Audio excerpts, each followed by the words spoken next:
My problem number 5, and that is that many of us now are, sadly, whatever, how you want to see it, kind of incapable of seeing things from another person's perspective. And I would say that's a lot to do with what we've been through recently, COVID, the Ukraine war, all these things have kind of put us in a situation where we make decisions about what we think and we stick to those things because we're kind of forced to do that. And more importantly, we've been forced into these kind of tribes. We saw that during COVID. People looked to their own groups, race, culture, whatever it was. They just became this kind of homogenous whole. Everyone was in this like little groups, and I talked about division earlier. One of my other issues with problems, what we have.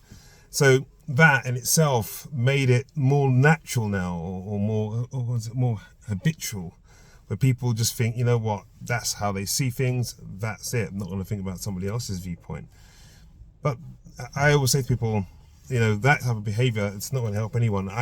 What can I say? What can I say? If I had that kind of viewpoint, it was that all about me, then I wouldn't be having these conversations now. I wouldn't be saying anything. I'd just be like, you know what, it's about me. Let me think about the light skins in society. Let me think about people with ginger hair. Let me think about people with brown eyes. Let me think about only black people that look like me. Or let me think about people that accept my faith, my religion, and what I believe in.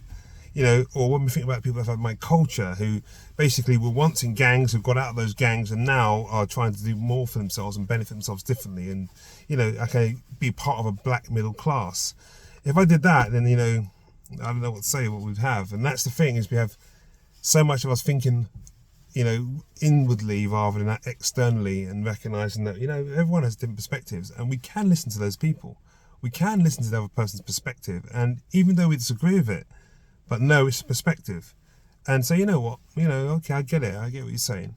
But we're so quick to attack each other over so many things. We just fight each other over so many things. Facebook, wow, Facebook, you just put a comment out there, see what happens. You put a comment on YouTube and see what happens. You put a video up on YouTube that someone doesn't like, and my God, the vitriol. So it's like people just aren't willing to lose that myopic viewpoint or way of looking at the world, until we get to the point where we can actually say, you know what, I see what that person's gone through. And I think there are a lot of people, there are a lot of really great people out there that do see and do try and do. I'm surprised, but I've said things to people and they're like, man, I'm like, just test them. They're like, what, dude? No way. And you think, I thought you'd think like that. Total opposite. And so I am always surprised by people. So I still believe that there's chance that we are going to be able to kind of break through this. But I think with all we've been through the last few years, it's getting harder. We're struggling.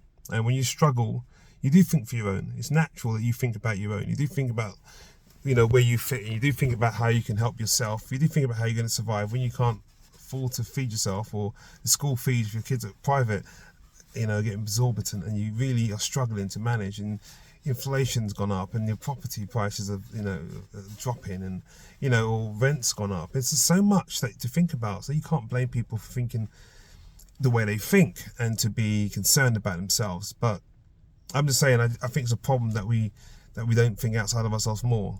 And I hope that the government will do more to try to help us so that we can think differently about it. Because it is down to the government and what they put out, the propaganda they put out, and how they, if they engender a kind of idea within the communities where we work together to support each other and think outside of those boxes, then it will happen. But if they don't engender that, then what can I say? So that's my problem number 5.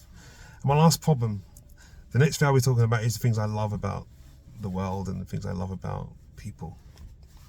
No more problems. Let's hope we can get to the answers and hope we get to solutions. Thank you.